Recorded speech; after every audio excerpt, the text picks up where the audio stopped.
Em Paris, em 1857,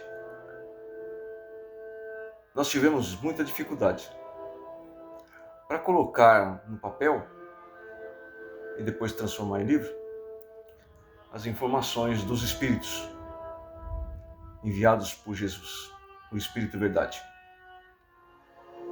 Muita gente sonha com aquela época, uma época de óperas, de bailes, castelos, pessoas bem vestidas, mas a verdade era bem diferente.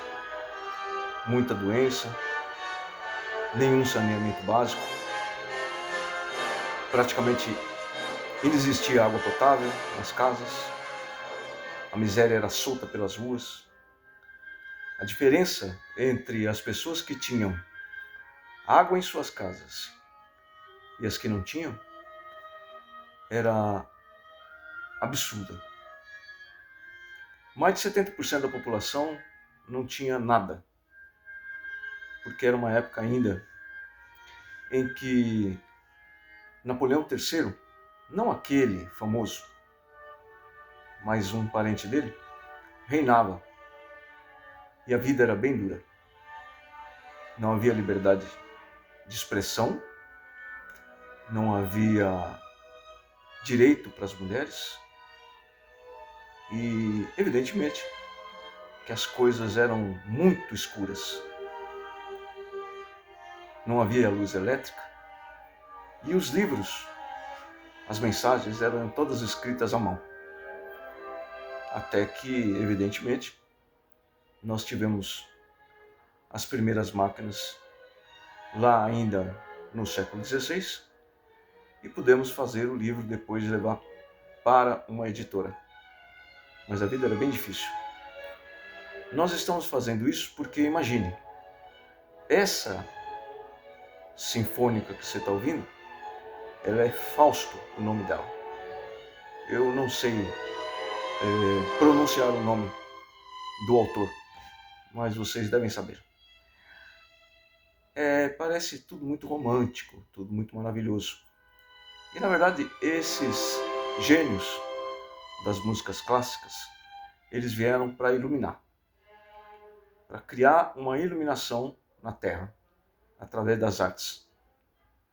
Mas hoje nós estamos em tempo diferente.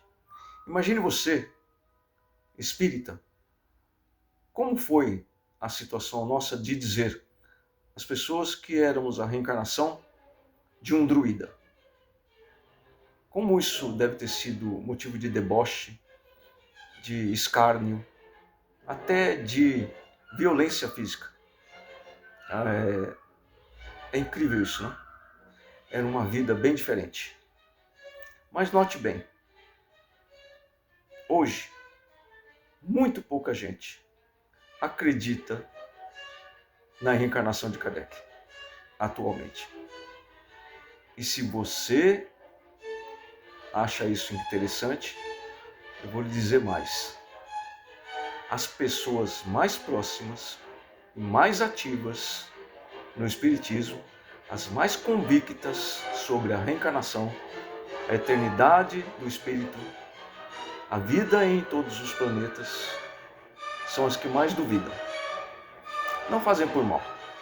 Acontece que, convivendo com uma pessoa, no dia a dia de hoje, século XXI, estamos em 2026, 13 de janeiro, é realmente difícil a pessoa imaginar que alguém que convive com você, com ela, todos os dias, ou muito próximo, possa ser a reencarnação de alguém que é um vulto na história, especialmente no Espiritismo.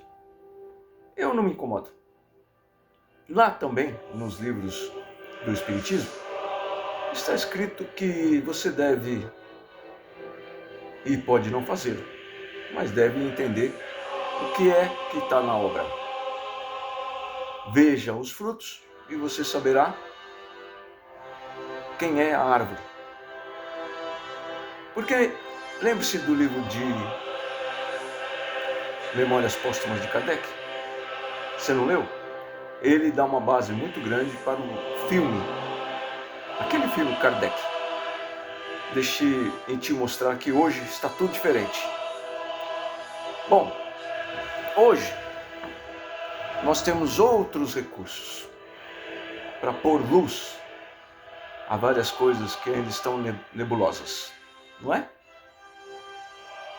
Nada adianta você ter a Bíblia, o Livro dos Espíritos, onde esta vela está apoiada, e nada adianta também você ter um livro novo, se ninguém acredita nisso. E aos que acreditam, não colocam em prática, não conversam sobre isso, não levam isso para suas vidas cotidianas. Para que servem os livros? Pergunta na primeira cena do filme Kardec. Eles não servem para nada, se você não pensar no que você leu. Hoje, nós estamos declarando que acabou o tempo das trevas. Janeiro de 2026. Nós estamos avisando, sob orientação de Jesus, que a época de trevas acabou. Não, a época das trevas não era só lá no século XIV, XV, XVI, XVIII, nem XIX. A época está acabando agora. As pessoas estão ficando esclarecidas sobre vários assuntos do cotidiano. Como, por exemplo, quem está interessado em quê? Para fazer uma guerra, para fazer um genocídio, para fazer também essas coisas que certamente não são de Jesus.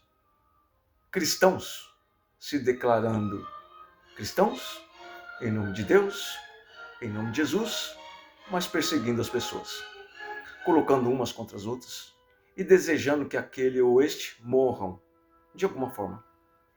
Não é? Nós estamos vindo hoje fazer esse pequeno e humilde vídeo para dar uma encenação de algo que passou. É uma época nova. O Espiritismo está muito longe de estar completo. Nós estamos apenas dando mais um passo.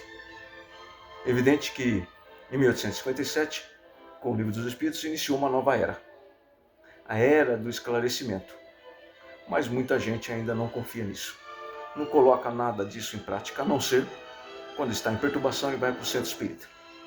As casas espíritas também estão com problemas. Não o espiritismo. As casas espíritas estão também angariando fundos, recebendo doações, imóveis que deveriam ser utilizados para albergues, são utilizados para arrecadar aluguéis. Essa história toda nós contamos passo a passo. Mas agora é época de pôr luz nesses assuntos.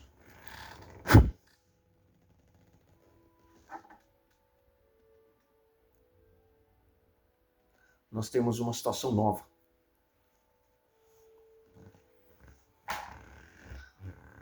Nós não voltamos à toa. Jesus nos autorizou, desde sempre, dizendo para nós: vocês podem fazer tudo o que eu faço e muito mais. Confie que o Espiritismo está apenas começando. É época de iluminar essas coisas todas. E nós estamos dando o primeiro passo. Já não somos mais tão jovens, mas também não éramos na época. E na época era bem pior, porque a vida, digamos assim, quem vivia muito e tinha bastante conforto e dinheiro, conseguia viver por volta de 50, 60 anos. Mas a faixa etária a quem a maioria conseguia alcançar era 40 anos.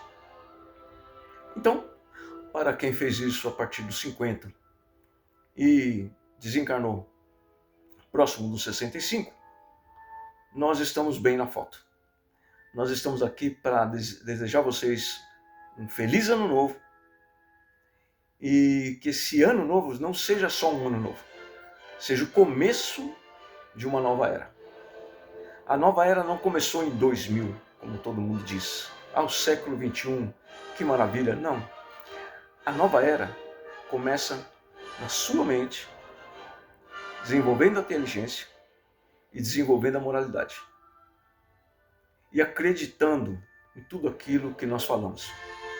Acreditar naquilo que falamos é fazer aquilo que falamos. Se nós não vivenciarmos o Espiritismo e o cristianismo, que é muito mais importante do que o Espiritismo em si, nós não sairemos do lugar. A Terra não era para estar regenerada ainda. Não, tudo tem seu tempo. Mas que nós podemos atrasar isso, podemos. Acreditando em poder, em pessoas que querem mal aos outros. E o que é pior, dizer que é de Jesus, quando na verdade deseja que essa ou aquela pessoa morra, fique numa prisão perpétua por resto da vida, ou mesmo saia de lá doente, que não consiga mais fazer nada, né? Que bandido bom é bandido morto, que homossexual é uma coisa do demônio. Essas coisas de pura ignorância. Vamos viver hoje o início de uma terra iluminada. Não vai ser agora, mas em breve, em muito tempo mais curto do que o que já passou, nós regeneraremos a terra. Mas para isso você precisa trabalhar. Precisa arregaçar a manga. E se você acredita em Jesus, fazer o que ele disse. Você pode fazer tudo o que ele fazia, inclusive curar. Um grande beijo e até a próxima.